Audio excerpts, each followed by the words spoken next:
Video games are almost synonymous with the term power fantasy.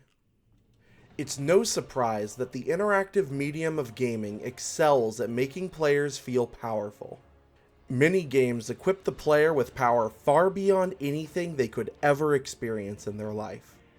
Endless arsenals of weapons, gadgets, or superpowers can deliver an escapist fantasy where you have the power and control to solve any problem thrown at you. Generally speaking, games revolve around two distinct types of power fantasy. There's traditional power fantasy, where you are a unique, special person or creature who has fantastical abilities that empower you to accomplish momentous tasks. Some examples of these games would be games like Doom or Dishonored or most superhero games. Honestly, that's probably the best description of this type of power fantasy. The superhero fantasy. In the context of the phrase, the exception and not the rule, you are the exception here. Second, there's what I'm going to call a reverse power fantasy. These games often put you in the shoes of someone not exceptionally powerful against sometimes equally overwhelming odds as the superhero would face, but while still being mostly restrained by the established rules of that game's world.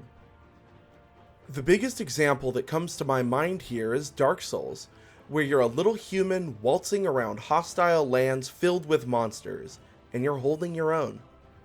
I also believe the Horizon series conveys this well when you're fighting steel T-Rexes with a spear and a bow. Back to the phrase, the exception and not the rule, you are the rule, sticking it to those exceptions. These reverse power fantasy games have a sort of delayed gratification with their power fantasy, because while you might not feel like a badass superhero when you're being mashed into powder by creatures 10 times your size, when you do succeed, the feeling of conquering a seemingly impossible foe is amazing. Let's call these conqueror fantasies. There are likely even more classifications of overt power fantasies in gaming. But for now, I believe the superhero and conqueror fantasies encapsulate a majority of games that offer the player a power fantasy of some kind. However, the topic of today's video is not power fantasy, but rather the one game that I have ever seen successfully execute on what sounds like an absurd premise: the anti-power fantasy in Planetside 2.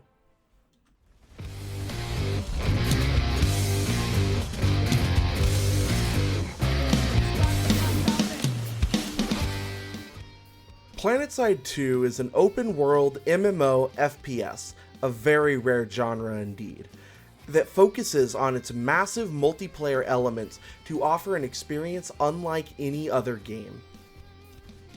There are obvious gameplay influences from titles like Battlefield present, with its classes and spotting enemies and semi-realistic gunplay. Thematically, it's reminiscent of Star Wars with its big empire versus scrappy rebels in space premise. But despite all the clear influences on this game, it really combines all of its elements to create a truly special experience. The basic gameplay loop is simple and similar to most other first-person shooters. Shoot the bad guys, take the objectives, defend your objectives when the bad guys want it back. What makes Planetside 2 so special is the sheer scope and scale of that basic premise. Most multiplayer FPS games use that shoot the dudes premise in small, focused, enclosed maps that aim to ensure viability for most infantry loadouts. Planetside uses this formula and implements two key differences: a focus on combined arms, that is to say, infantry, ground vehicles, and air superiority, and being designed with an open world. These two gameplay elements mean that there are some things that are just not going to be as tightly controlled or perfectly balanced for all situations due to the plethora of factors that can affect the strength of any of the tools at the player's disposal. But this all lends itself to Planetside's signature gameplay feature: absolute chaos. The chaos of Planetside 2 is, hilariously enough, extremely relaxing. It's the only game that I know of that reduces your control of the situation to be so minuscule that you can't help but come to the realization I might as well do what feels like the most fun for me right now. Recently, I've seen comments around forums about people feeling like gaming is just too intense, and most multiplayer games hold this expectation for you to perform well or you're dragging the team and thus the experience down for everyone.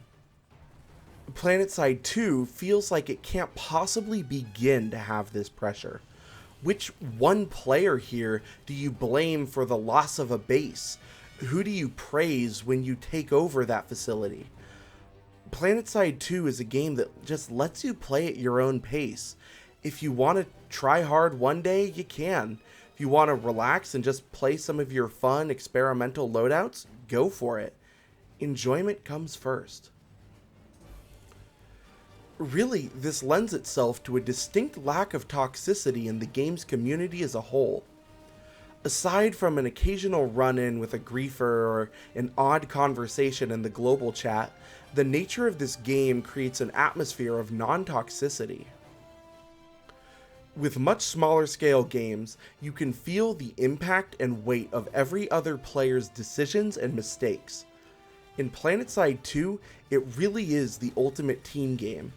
It's so hard to solo carry that you have to rely on your teammates, even if it's just to be a distraction while you make a play.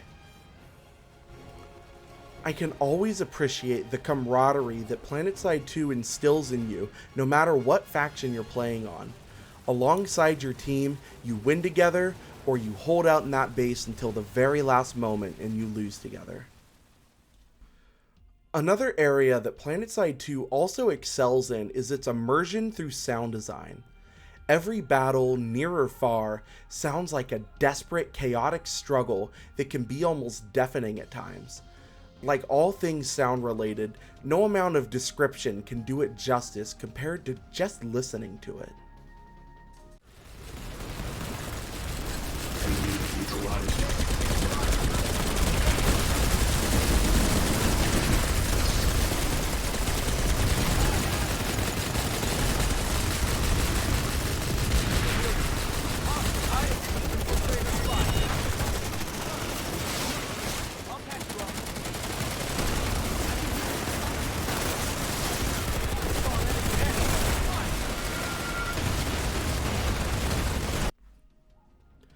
And lastly, it would feel wrong not to acknowledge just how beautiful this game is. There's so much to admire about the planet of Araxis and how it's equally as beautiful when tranquil as it is when ravaged by war. There are times after battles and sometimes during where you can't help but to just take in the sights of the continent you're fighting on. It's enough to make you wonder what other genres of game could have taken place on Araxis if it wasn't in a state of perpetual warfare. Ultimately, all of the game's features come together to create the concept I mentioned earlier, the anti-power fantasy. Instead of a great hero or a soldier who's the only one that can solve the battlefield's problems, you're just another one.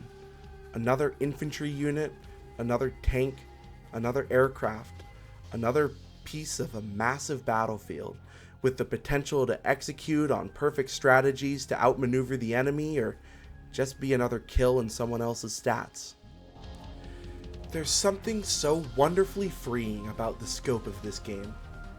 Being so small as to be almost unnoticeable makes a large-scale game feel so intimate and personal.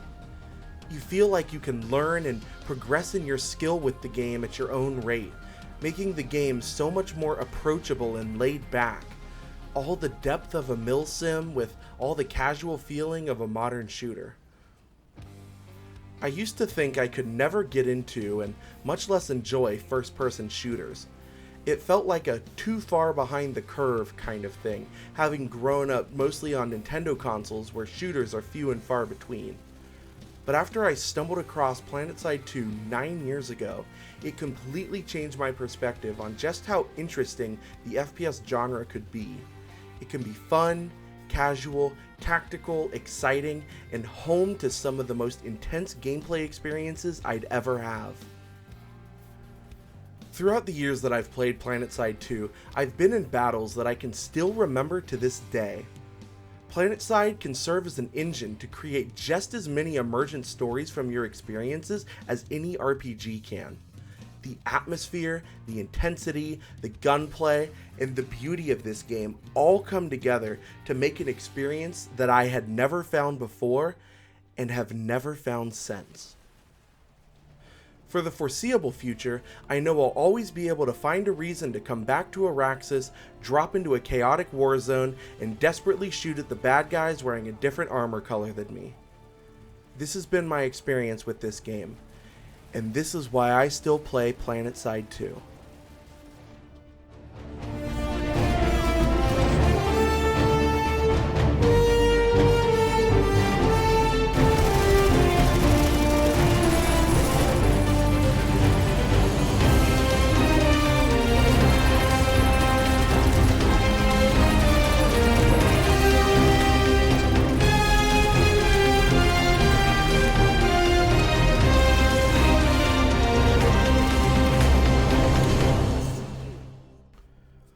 Hello everyone, glad to see you at the end of the video. If you enjoyed what you saw here, please leave a like and subscribe if you want to see more videos about games that I love. Also, I'd like to hear from everyone else. Are there any games that you would define as an anti-power fantasy in the same vein as Planetside 2? If you've played Planetside 2, what are some of your wildest battle experiences with the game? I'd love to hear all about them in the comments down below. Thank you everyone once again for watching and supporting the channel as I continue to grow. Stick around and subscribe if you want to hear more of my thoughts on gaming, then take a gander at one of these videos here. And as always, I'm excited to see you all in the next video.